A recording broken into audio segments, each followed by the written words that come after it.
Hola a todas las personas que nos estáis siguiendo en este foro hispano-británico. Gracias a la Fundación Hispano-Británica y a su presidente Pilar Bailín, así como a los compañeros que nos van a disertar también sobre otros temas en esta jornada. Soy la profesora doctora María Lara Martínez, profesora de Historia Moderna y Antropología en la Universidad a Distancia de Madrid, en la UDIMA. Y en esta charla, en el Foro Hispano-Británico, voy a hablar de Elizabeth I y sus corsarios. Uno de los capítulos más trascendentales de la historia lo constituye el ámbito de la negociación diplomática entre las monarquías hispánica e inglesa en los siglos XVI y XVII.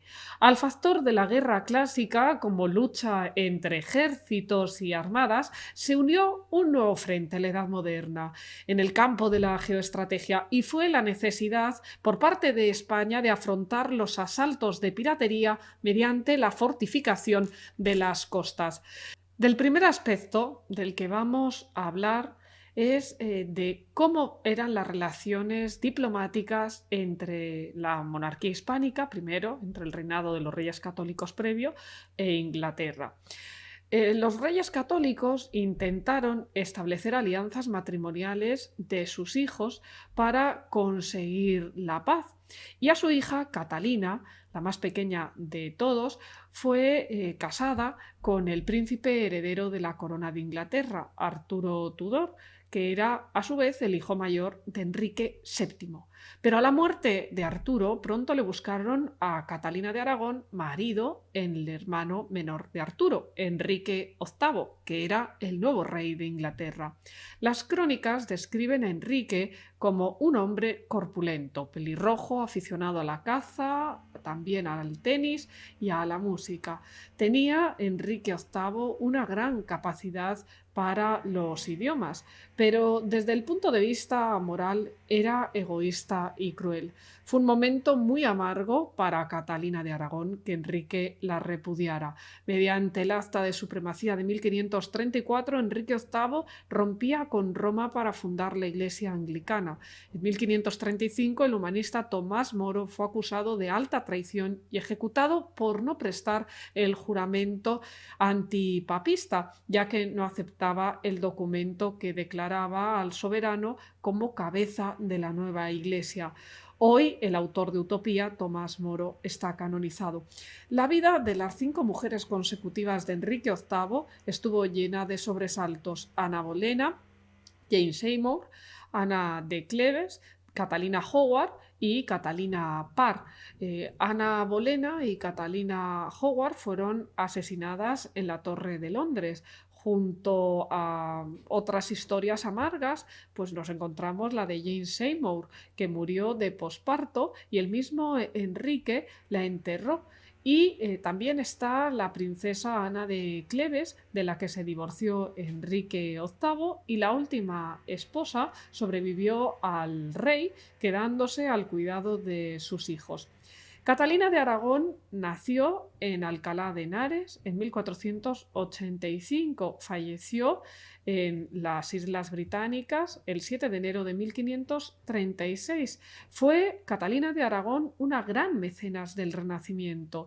Ante el repudio fue obligada a confinarse en un solo cuarto, del cual salía solo para asistir a misa. Llevaba el cilicio de la Orden de San Francisco y ayunaba a Catalina de Aragón continuamente. Se le permitían visitas ocasionales, pero le estaba prohibido ver a su hija María, la única que sobrevivió de los 5 embarazos que tuvo. Murió Catalina de Aragón en brazos de María de Salinas, conocida como Lady Mary, que era una noble española que acompañó a Catalina como dama de honor cuando se fue a Inglaterra y que siguió con ella el resto de su vida. A pesar de los vetos de Enrique VIII, que trató de separar a las dos amigas, a Catalina y a Mary, cuando la salud de Catalina comenzó a deteriorarse, María pidió entrar en secreto en el castillo el 5 de enero de 1536 y de ese modo pues, pudo vivir con ella los últimos momentos. Vamos a hablar también de Felipe II, que fue rey de Inglaterra. El legítimo hijo de Carlos V, Felipe II, fue cabeza visible de un imperio en el que no se ponía el sol, aunque tras retirarse Ayuste quedó claro que sería el destino de Alemania uno y que otro sería el destino de España. Así lo dejó claro Carlos V cuando se retiró Ayuste y dejó el imperio en manos de su hermano Fernando y el trono hispánico en manos de su hijo Felipe II. Así pudo volcarse Felipe II en Castilla y en las Indias. Felipe continuó las pautas de su padre, aunque creció sin la presencia de él, de Carlos V, que estaba enfrascado en las batallas. Esa distancia pudo marcar a perpetuidad su carácter y se dice que era el rey prudente, que estaba siempre atento a los asuntos de despacho. Era un rey que además fijó en Madrid la capitalidad de la monarquía y que mandó erigir el monasterio del Escorial. La timidez era uno de los rasgos de la personalidad de Felipe II, a veces se ha interpretado como frialdad, pero como decimos, es que era una persona que estaba muy atenta a todos los asuntos de la corte y a todos los asuntos de sus reinos ultramarinos. Y bueno, pues de ese modo también fue objeto, lamentablemente, de la leyenda negra, pero esto hablaremos un poco más adelante. Cuando era príncipe fue elegido para casarse con la reina María Tudor, que tenía 37 años de edad y era 10 años mayor que Felipe II. María era tía de Felipe II por ser hija de Catalina de Aragón, era la niña a la que no le dejaban ver a Catalina de Aragón, de la que hablábamos hace un momento. Bueno, el 25 de julio de 1554, 2 días después del primer encuentro en persona entre el novio y la novia, se celebró en la catedral de Winchester la boda de Felipe con María, para elevar a su hijo, todavía príncipe, al rango de su cónyuge, de María, que era reina. Carlos V cedió a Felipe la corona de Nápoles y además le cedió el derecho al reino de Jerusalén. Por tanto, María se convirtió en reina consorte de Nápoles y de Jerusalén al momento de casarse y Felipe pasó a ser consorte del reino de Inglaterra. Al finalizar la ceremonia fueron proclamados Felipe y María, por la gracia de Dios, rey y reina de Inglaterra. Las cláusulas de los esponsales eran muy severas para garantizar la independencia del Reino de Inglaterra. En primer lugar, España no podía solicitar ayuda bélica ni económica a Inglaterra. Además, se pedía expresamente que se intentara mantener la paz con Francia. Durante el tiempo en el que permaneció en Londres, Felipe no participó en las decisiones del Consejo Real. Y acerca de las circunstancias que pudieran sobrevenir en el futuro, se indicaba que si el matrimonio tenía un hijo se convertiría en heredero de Inglaterra, así como de las otras posesiones que tenían ya, como Borgoña por parte de Felipe II. Pero si María fallecía, el heredero, si era menor de edad, la educación correría a cargo de los ingleses.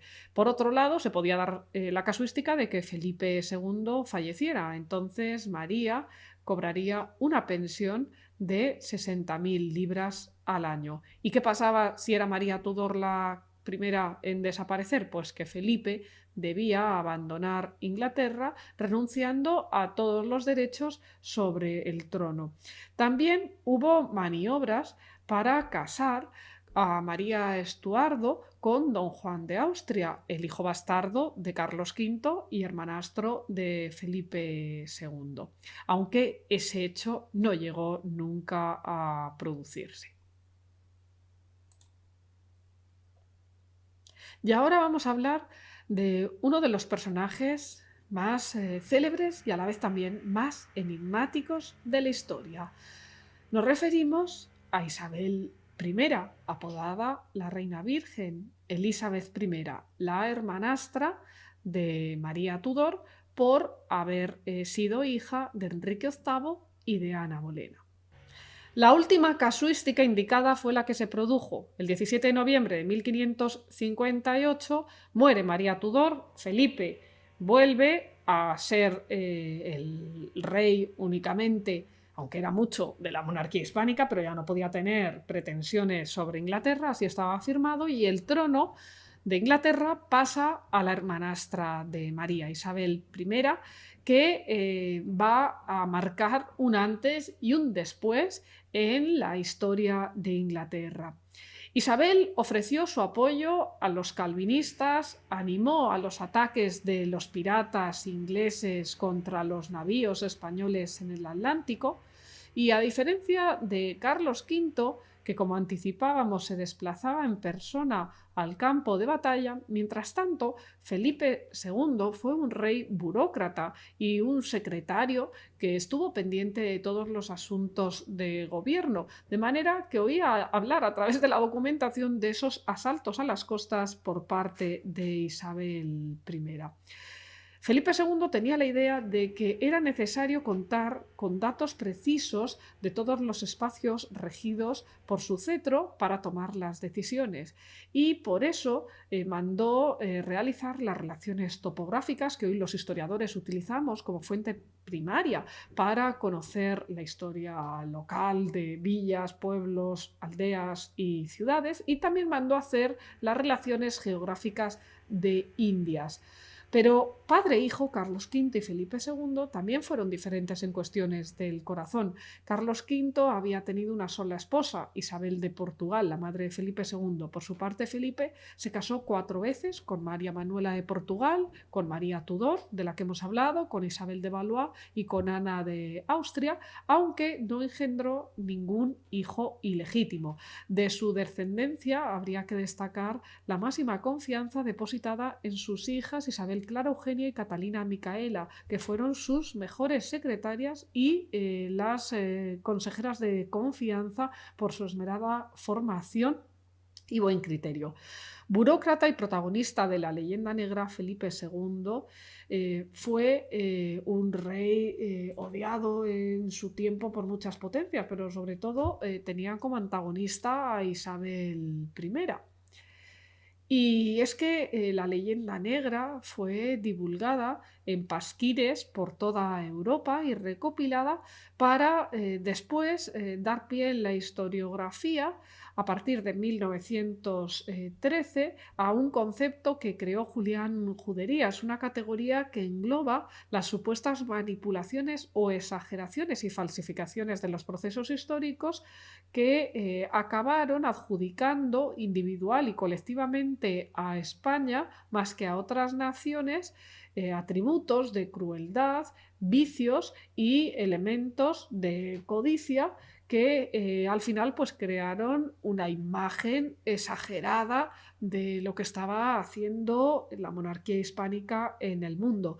Sin ser el fanático que han dibujado sus enemigos, la profunda religiosidad y la visión mesiánica de Felipe II costaron al imperio varias derrotas, ya que como en la empresa inglesa, en la de la llamada desastre de la Armada Invencible, pues el soberano Felipe II dejaba muchos factores a la suerte y a la asistencia divina y quizá no ajustaba todas esas cuestiones. En paralelo fue surgiendo también una leyenda rosa que lo presentaba como un dechado de virtudes.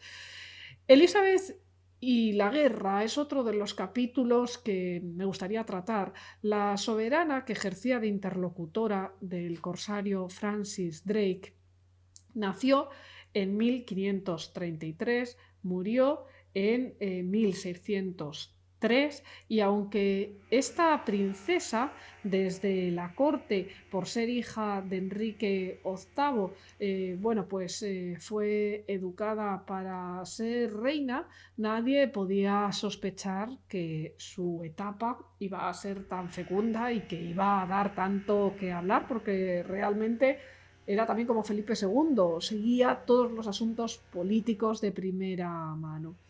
La muerte de sus hermanos, Eduardo VI y María I, llevaron a Isabel a ascender al trono. Fue reina de Inglaterra e Irlanda desde el 17 de noviembre de 1558, cuando muere María, y bueno, pues Isabel fue la quinta y la última reina de la dinastía Tudor. Se esperara que tuviera un matrimonio, que se casara, pero pese a varias peticiones del Parlamento, nunca Isabel I se casó, y en la segunda mitad del siglo XVI el país se vio dividido por cuestiones religiosas, por el acta de supremacía que había llevado a la creación de la Iglesia Anglicana en 1534 y la pluralidad de confesiones religiosas que iban surgiendo también en el viejo continente. Así que en esa etapa, además, Inglaterra tuvo, a pesar de la crueldad de las guerras, un momento de esplendor cultural con figuras como William Shakespeare, lo cual nos pone en sintonía también con el siglo de oro español y el tiempo de Cervantes. En los archivos españoles se puede seguir el rastro a la correspondencia en época de Isabel I de Inglaterra. En 1570, en Bruselas, se emitió copia de la carta sobre la devolución de dinero y mercaderías que tenía bajo su confiscación la reina de Inglaterra a ciertos españoles, lo cual también nos muestra cómo había un intervencionismo directo de la economía tanto en el reinado de Felipe II como de Isabel I, y que más que por el afán de revancha, bueno, pues el signo de la guerra en aquellos momentos en que no había unos derechos humanos reconocidos para todos, tristemente, que no lo hubiera, pues hacían que los perdedores de la guerra también perdieran su patrimonio. Eran tiempos en los que las relaciones internacionales estaban marcadas por ese signo de Marte, de la guerra.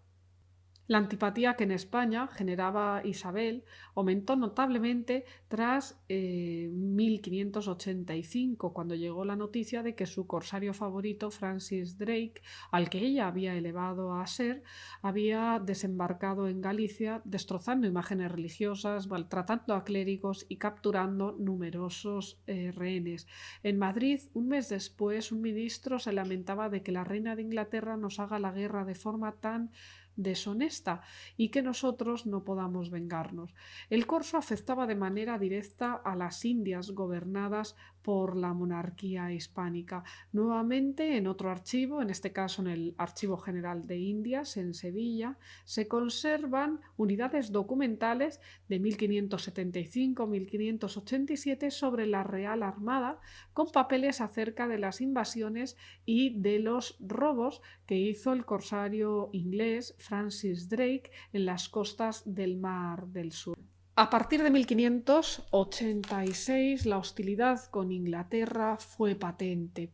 Desde las diferentes islas y puntos del continente fue frecuente el hostigamiento entre las naves inglesas, flamencas y castellanas. Y esta situación afectó en profundidad al comercio.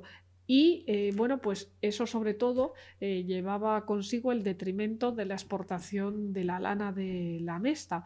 Felipe II concibió la idea de crear la Felicísima Armada en su residencia habitual del monasterio del Escorial.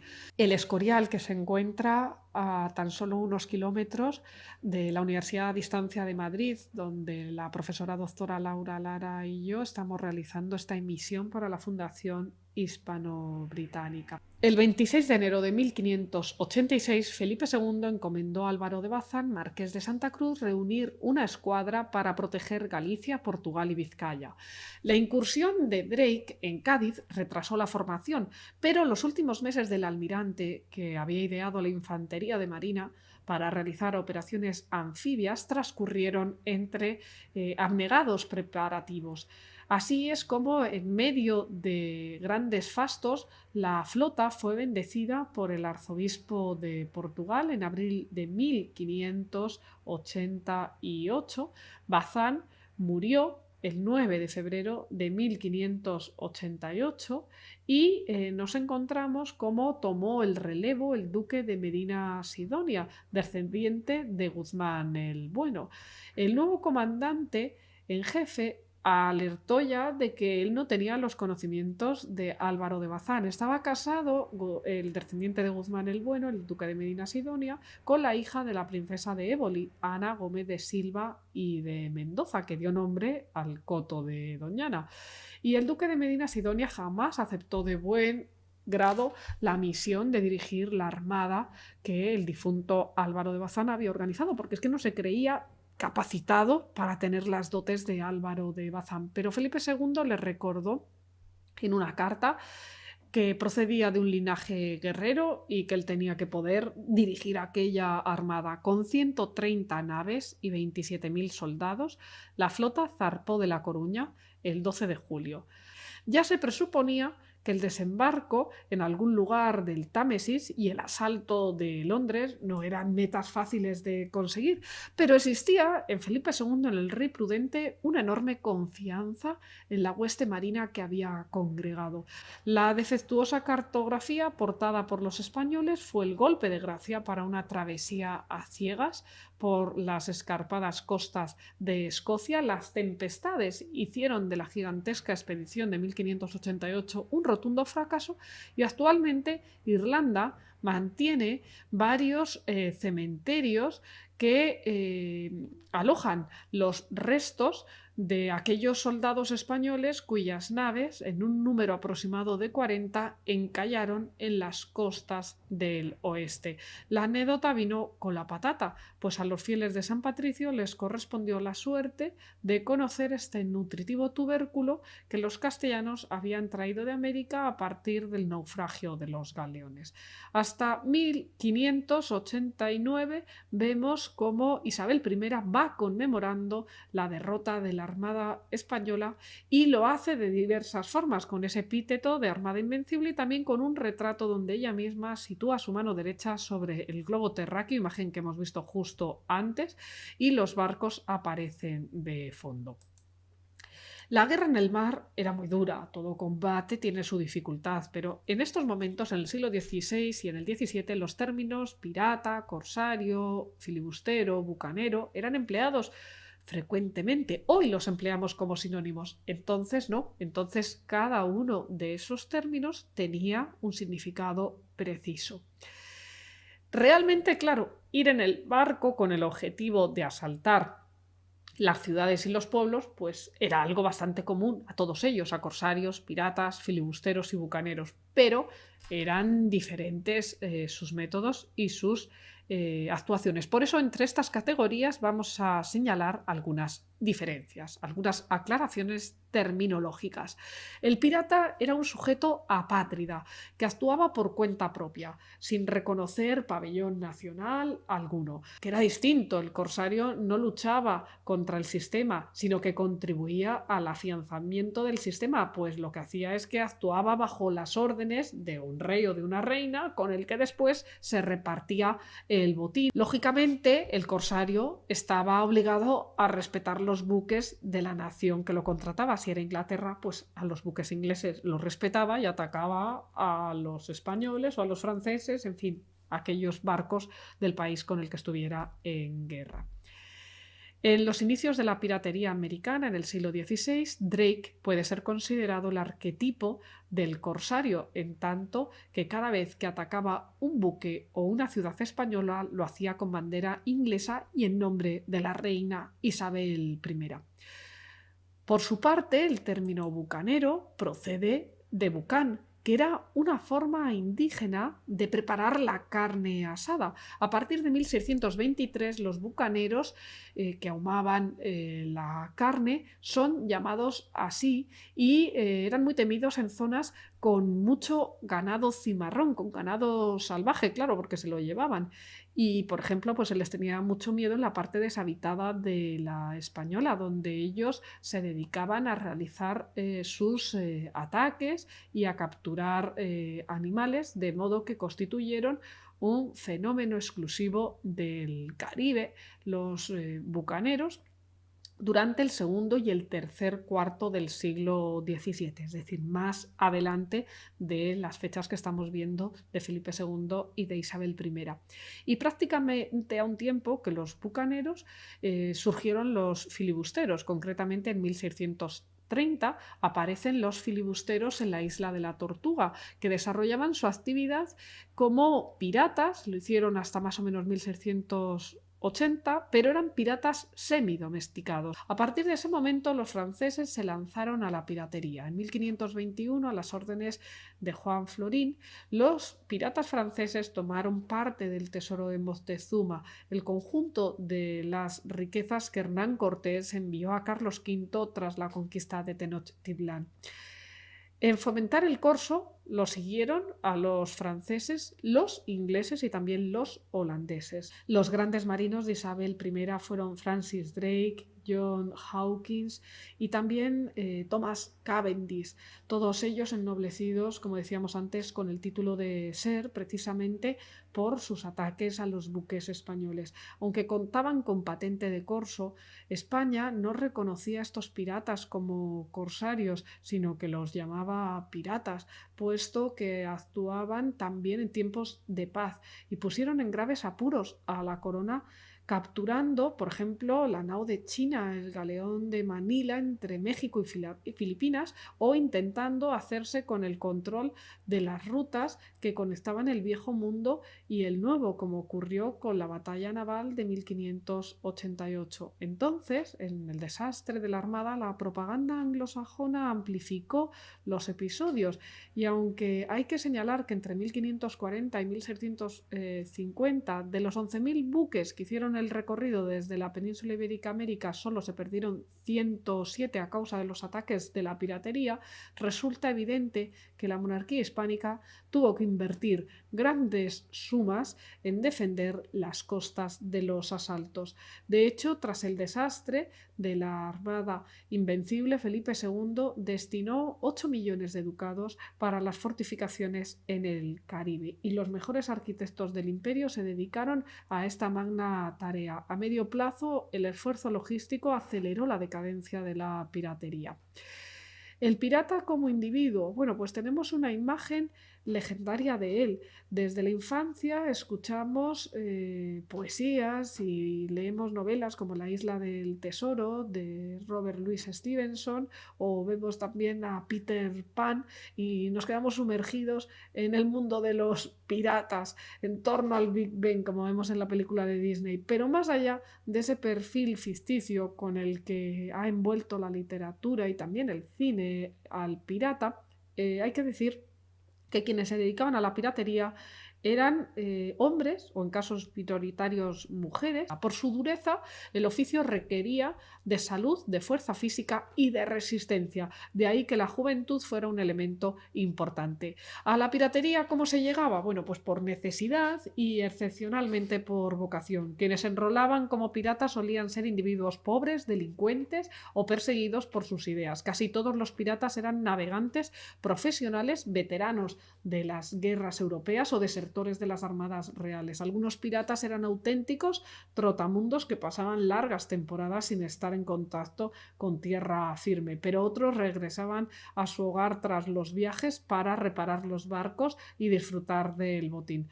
Aunque las bases estaban repartidas por todo el litoral europeo, desde el Báltico hasta las islas griegas, muchas de esas bases de piratería se encontraban en Inglaterra, por lo que llegó a ser conocida esta tierra como una nación de piratas. La mayor parte de los piratas estaban solteros, porque debido a su juventud aún no habían tomado la decisión de casarse. Además, muchos capitanes piratas prefirieron contar con tripulantes que no estuvieran casados a fin de que no se vieran impulsados a desertar por motivos familiares. De hecho, entre 1716 y 1726 el porcentaje de casados entre los piratas era del 4%.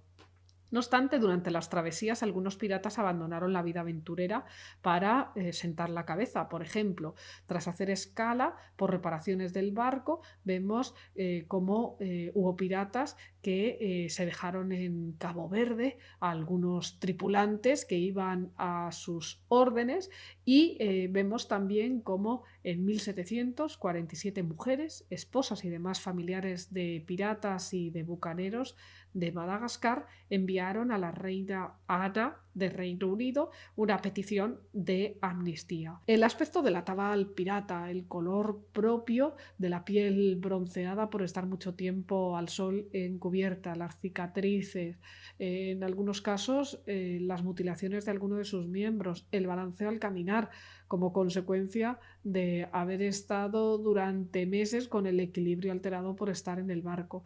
Y también los hacía reconocibles su vestimenta, las camisas ligeras de algodón, chalecos rojos, chaquetas azules cortas, pantalones largos y holgados y los pañuelos o bufandas que llevaban al cuello, así como los pendientes. En el tiempo de Isabel I hubo un miniaturista que se llamaba Nicolás Gilliard y que captó a este extraño hombre que estamos viendo en la diapositiva. No conocemos más datos de su biografía. Se lo presentaba como un hombre entre llamas. Bien, podría haber sido un corsario o un pirata. Sorprende la espontaneidad presente en dos miniaturas de una niña con vestido de gala. En una tiene 5 años y está sonriente la niña sujetando una flor. Y vemos también cómo en otra de las imágenes la niña está con porte serio con 4 años de edad y una fruta. Son obras de Isaac Olivier. Había muchos miniaturistas en aquellos momentos en la corte. Y además es que tenemos que tener en cuenta que la musa se paseaba por el Canal de la Mancha. Cervantes, también en una de sus novelas ejemplares en la española inglesa, pone a Isabel I como protagonista eligiendo marido para las damas de su corte. Así es como podemos ver como en un tiempo de tanta dureza como fue la etapa del siglo XVI y el inicio del siglo XVII en cuanto a la guerra entre España y Reino Unido, aunque entonces las naciones pues tuvieran otras denominaciones, también la cultura fue la llave para salir del drama. Esta conferencia podrá después leerse de manera que podréis encontrar todos los datos precisos sobre la piratería y sobre el reinado de Elizabeth I. Gracias por la atención. Eres más de lo que se ve.